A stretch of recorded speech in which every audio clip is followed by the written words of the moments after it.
Assalamualaikum warahmatullahi wabarakatuh. Alhamdulillah wassalatu wassalamu ala Rasulillah wa ala alihi wa sahbihi wa la haula wa la quwwata illa billah. Salamati dinina dunyana wa ukhrana. Wa bi niyyati du'a wal qabul bi jazaina Muhammad sallallahu alaihi wasallam.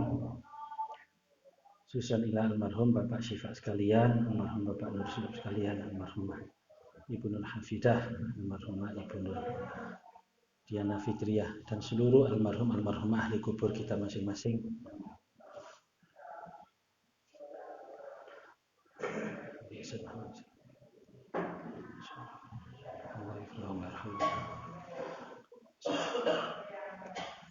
Surah Al-Fatihah. Bismillahirrahmanirrahim.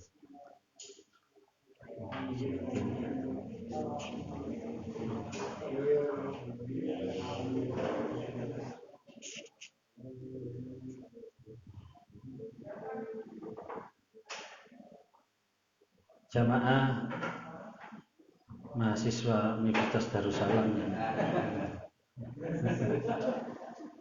Alhamdulillah, syukur pada Allah SWT, sholawat serta salam semoga tetap terlimpahkan pada junjungan kita Nabi besar Muhammad SAW. Jamaah rahimakumullah,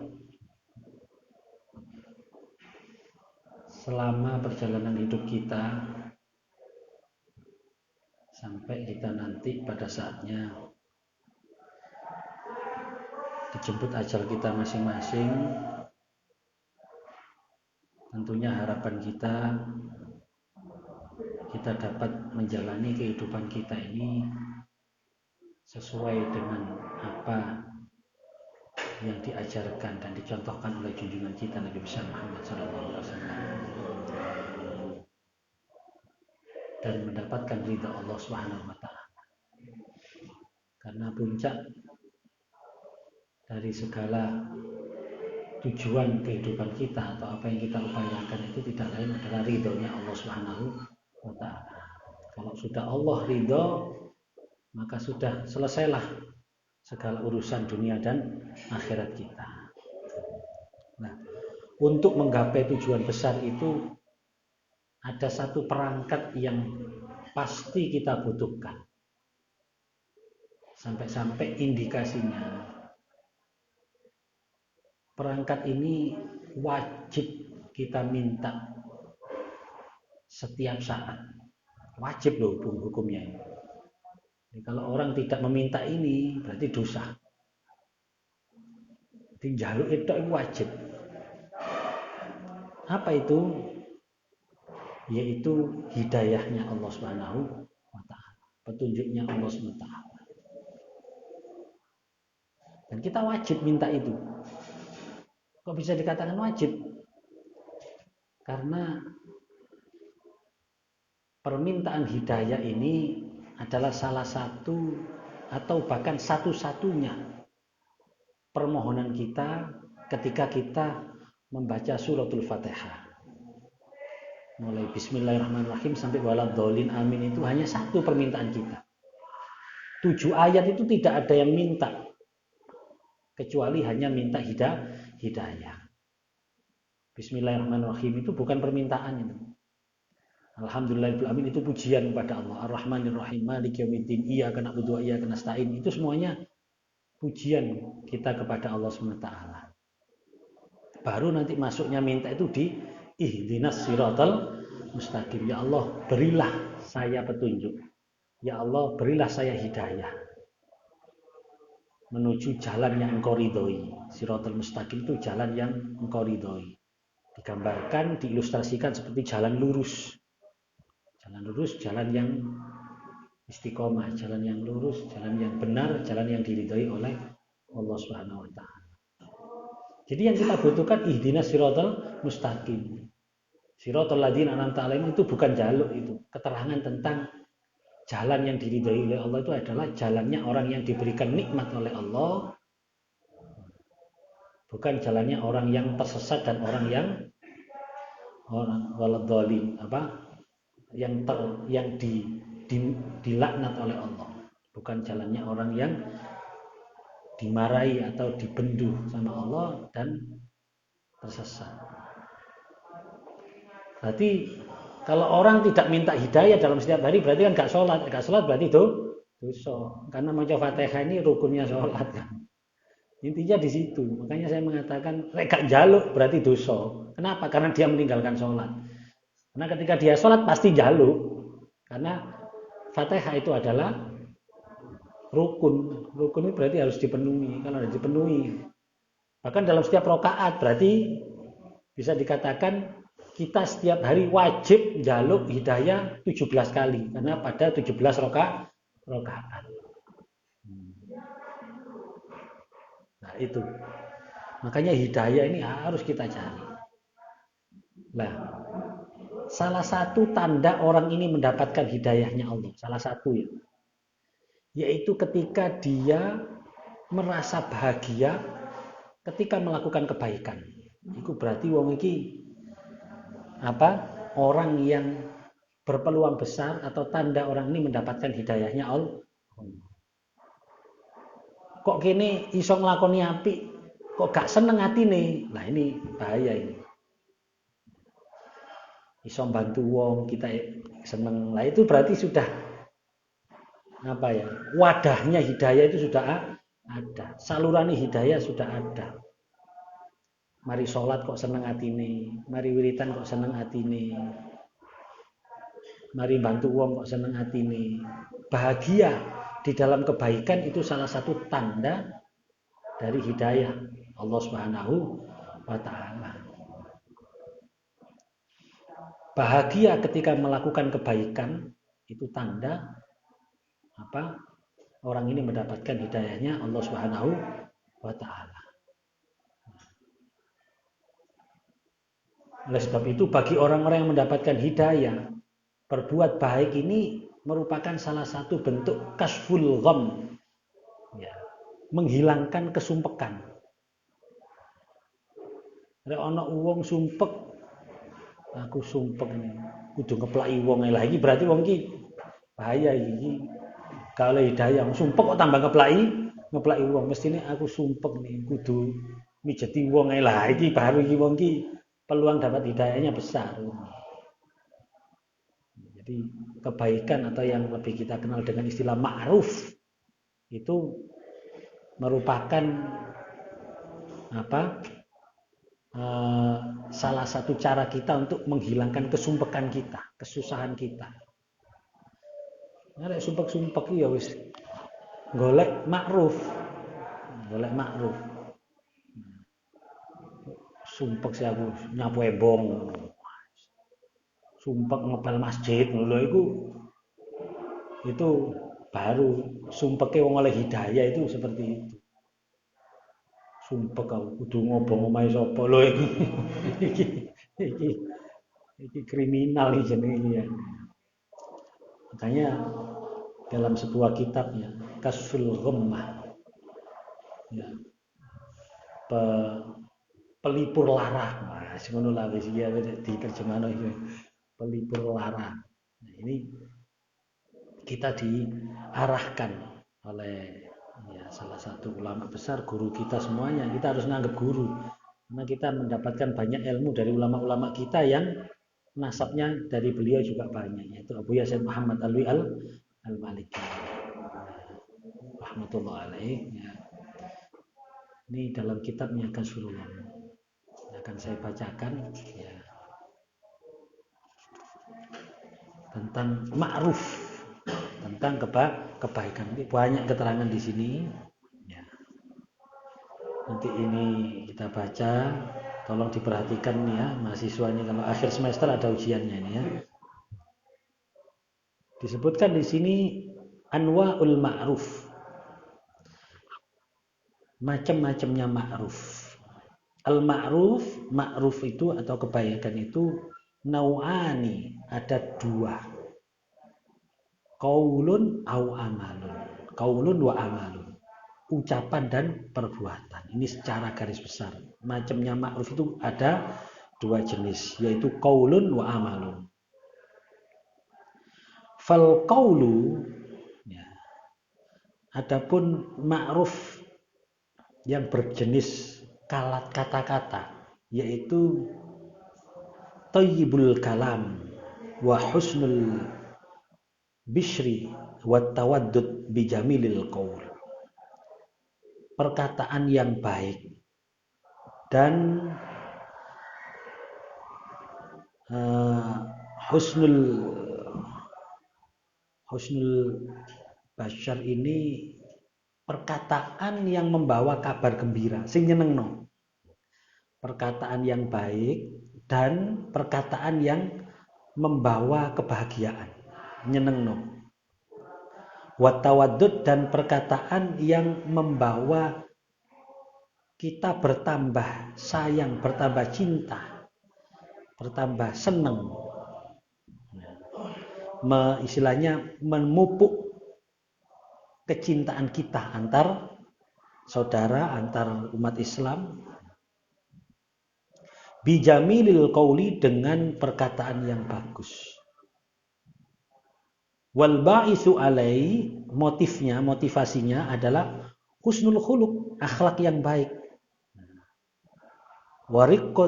Husnul khuluq wariqatul tabai, dan tabiat yang bersih, tabiat yang lembut. Jadi ma'ruf yang pertama adalah bersifat perkataan. Makanya ketika kita tidak bisa memberikan sesuatu, maka berilah perkataan yang baik. Thayyibul kalam itu sedekah. Ngomong api itu sedekah. Ya. Makanya kalau di dalam tradisi kita ada strata bahasa, ada nguku, kromo inggil. Nah, itu kan juga mengajarkan kita untuk berkata yang pas. Sampai wong tua, wong tua. Bagaimana pilihan kata-kata kita? Ya, bijamilil qaul, kata-kata yang bagus itu untuk orang tua bagaimana? Oh, rek ambek cilik, kon awakmu wong tua. Sampean wong lebih tua lagi, jenengan lho. Namanya bijamilil qaul.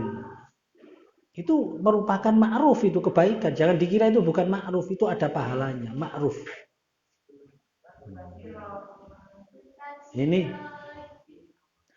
apa pentingnya dalam pemahaman kita tentang ma'ruf, supaya kita ini selalu mencari celah untuk berbuat ma'ruf, walaupun hanya dengan kata-kata, menyampaikan berita-berita yang menyenangkan. Makanya kadang-kadang kita milih, ya kita kan biasa gitu ya, kadang ya saya pernah beberapa kali silaturahim, terus ketemu ambek keluarga, ono ibuke, ono anak-anake. Anak-anake cerita, ibuke seneng, ibuke ngalih cerita. Kula badhe nyampaiaken iki mboten enak, ono ibu, gara ibu susah. Ada gitu. Gara ibu susah. Sajakaken wonten masalah Gus, ngeten. Nah, kula kate sanjang wonten ibu niku wau. Kuatos niki ibu kepikiran susah. Ini sudah termasuk ma'ruf orang ini, karena apa? Dia bisa memilih omongan iki ojo sampai krungu ibuku, kok ibuku susah. Dia memilih kak cerita sing menyenangkan. Loh, itu penting. Mane dadi wong jujur iku duduk berarti kuwabe diomongno. Sekarang kita bertamu saja ya, bertamu. Itu kita juga harus menyampaikan sesuatu yang menyenangkan. Nang kene sing diomah. Misalnya kita disuguhi, suguhannya gak enak misalnya, atau bukan selera kita. Masa kita mau jujur? Wis iki monggo sekecakaken. Mboten kula blenek kula niki lho, mosok kan. Iki jujur tapi gak nyenengno ngono lho. Itu jadi gak ma'ruf. Kita harus mencari cara. Bohong sekalipun kalau itu menjadi menyenangkan jadi ma'ruf, untuk memperhalus. Sampun sabek lho, sampun warek lho. Untuk menolak ini, memilih kata-kata yang menyenangkan. Pun warek nembe mawon ngedol lho, padahal gak. Tapi lah ya apa, aku rek jujur iki bahaya iki wong iki. Lho itu kan ma'ruf itu, orang kan seneng. Itu namanya apa? Husnul bashar. Jadi kata-kata yang menyenangkan. Ini apa? Kalimatnya. Nah, ini bisa termotivasi dari apa? Husnul khuluq, akhlak yang baik dan tabiat hati yang lembut. Tetapi ada peringatan di sini. Lakin la yusrifu fihi. Tapi tidak boleh berlebihan. Kata-kata yang baik itu tidak boleh berlebihan. Kenapa? Fayakunu mulkan madmuman. Maka akan menjadi apa?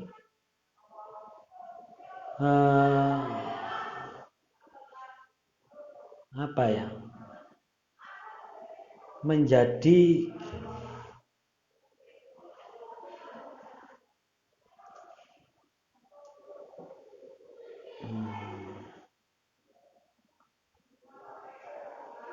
omongan sing berlebihan itu akan justru nanti madmuman akan jelek, menyakitkan. Akan menjadi ya kini misalnya orang memuji kita dengan kata-kata berlebihan kan kita juga susu gila kan ya. Gak tambah seneng kan. Jadi kalau omongan ini berlebihan kita malah tambah rikuh, tambah risih. Nah, makanya kata-kata ini juga harus proporsional. Harus tawassut. Wa in tawassata waqtasada fa huwa birrun mahmudun. Kalau sedang-sedang saja dan proporsional sederhana, ya. Fa huwa birrun mahmudun, maka akan menjadi kebaikan yang terpuji. Ya contoh kalau misalnya kita sama istri misalnya, setiap ngomong kita menggunakan bahasa puitis ini, susah yang blenger kan ngomong ini. Kok ati turu wae puisi dhisik, tangi turu puisi dhisik. Kok njaluk blonjo gak langsung dikei puisi dhisik. Masih kata-kata sampean berlebihan ini. Puisi itu pada saat-saat romantis pas lagi rek wayahe apa kondisi yang tidak mementingkan kata-kata ya gak usah muni kata-kata. Ya, seperti misalnya saya itu sering kadang-kadang risih gitu. Tambah gak kesenengan misalnya kayak pengajian terus apa pembawa acara ini gak jelas ini. Dalam agama yang disampaikan oleh Al-Mukarram, Al-Alim, Al-Arif Billah, tawang Romo kiai itu tambah aduh apa-apaan iki wis berlebihan wis biasa ya apa ini. Wis gak usah kadek ditambahi macam-macam. Beliau ini adalah waduh ketahuan kakean lem-leman ini tambah gak nyenengkan. Itu kata-kata itu tidak boleh berlebihan. Harus tawassut wal iktisad, yaitu sing proporsional dan yang sederhana saja. Sedangkan yang kedua wal amal ma'ruf yang berupa perbuatan. Yaitu apa?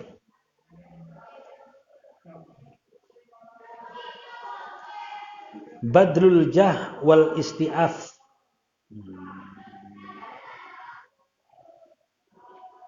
Bin nafsi. Sampai disebutkan ma'ruf yang berupa amal itu adalah orientasinya bukan diri sendiri. Bukan badrul jah. Dia menyingkirkan kepentingan diri sendiri. Menyingkirkan nama besarnya atau prestis atau apapunnya.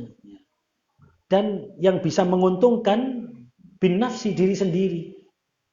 Kalau masih ketika kita memberi atau melakukan sesuatu pada orang lain, masih ada orientasi apa keuntungan saya bantu orang ini, berarti itu masih belum ma'ruf. Sampai sakmono ya. Kalau masih ada unsur, misalnya kita bantu orang, ya contoh kan banyak sekarang ya. nanti acara ini saya yang mensponsori sudah.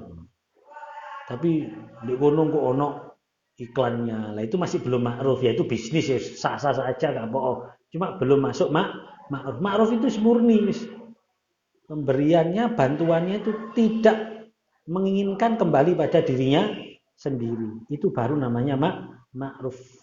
Ya. Dan juga bersifat wal mauna finna ibati. Bersifat ada unsur bantuan, membantu meringankan beban orang yang terkena kesusahan bencana. Wal ba'isu alaihi hubbul khair linnas, dan motivasinya tidak lain adalah seneng kebaikan untuk orang lain. Jadi delok wong bahagia dia ikut berbahagia. Ya. Wa isarus shalah, mengutamakan kebaikan, ya, mengutamakan kebaikan lahum untuk orang lain. Walaysa fi hadhil umur syarafun wala li ghayatiha haddun, dan tidaklah di dalam urusan ini itu berlebihan dan puncaknya tidak ada batasnya. Nah, tapi kalau yang omongan sing apik mau iku kudu dibatasi, ojo berlebihan, karena berlebihan bisa gilani, risi, gak enak nang ati. Tapi kalau kebaikan ini tidak ada batasnya.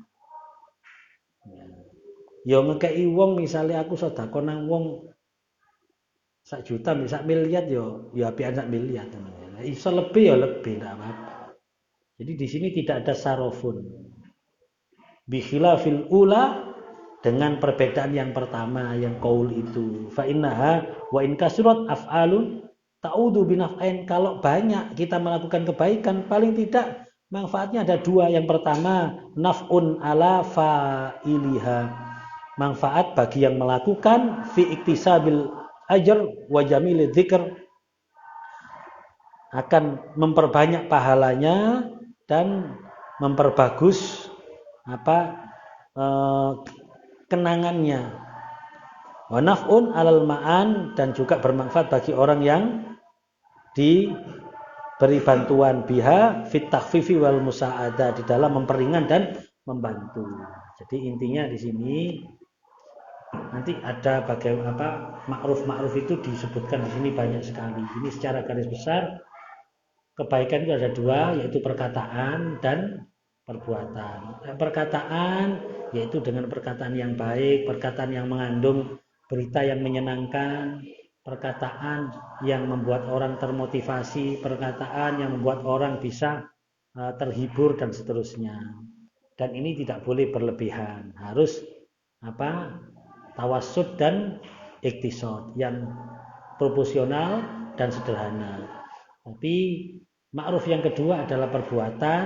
Kalau perbuatan, kita harus memaksimalkan kemampuan kita untuk membantu meringankan beban orang lain, menyenangkan orang lain, tanpa kita berpikir keuntungan diri sendiri. Insya Allah kalau ini kita usahakan dan kita ikhtiarkan dengan berbagai macam kekurangan kita, insya Allah kita niatkan dari sekarang, kita kepingin berbuat ma'ruf, kita kepingin selalu berbuat ma'ruf dengan cara baik perkataan kita maupun perbuatan kita, sambil minta pertolongan Allah SWT. Semoga kita dibimbing melalui guru-guru kita, sehingga kita benar-benar bisa mewujudkan ma'ruf dalam kehidupan kita sehari-hari. Amin ya rabbal alamin. Demikian yang bisa kita bahas pada malam hari ini. Semoga bermanfaat. Kurang lebihnya mohon maaf yang sebesar-besarnya. Wallahu a'lam bishawab. Alafu minkum. Subhanakallahumma bihamdika asyhadu an la ilaha illa anta astaghfiruka wa atubu ilaik. Subhanakallahumma bihamdika asyhadu an la ilaha illa anta astaghfiruka wa atubu ilaik. Subhanakallahumma bihamdika asyhadu an la ilaha illa anta astaghfiruka. Wassalamualaikum warahmatullahi wabarakatuh.